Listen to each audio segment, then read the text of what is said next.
అసూయ అహంకారాలకు ప్రతినిధి దుశ్శాసనుడు.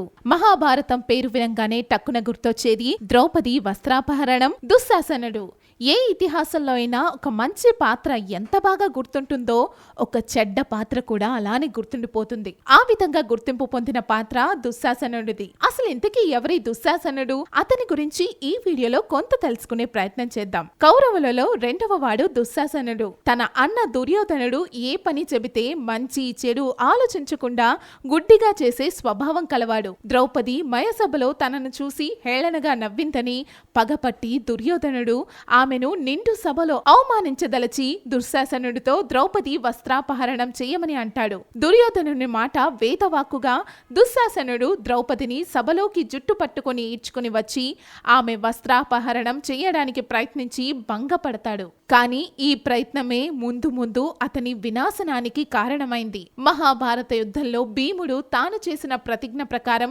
దుశ్శాసనుడిని సంహరించి అతని రక్తం తాగాడు. స్త్రీల జోలికి వస్తే వినాశనం తప్పదన్న నీతిని మహాభారతంలో దుశ్శాసనుని పాత్ర మనకు నేర్పుతుంది.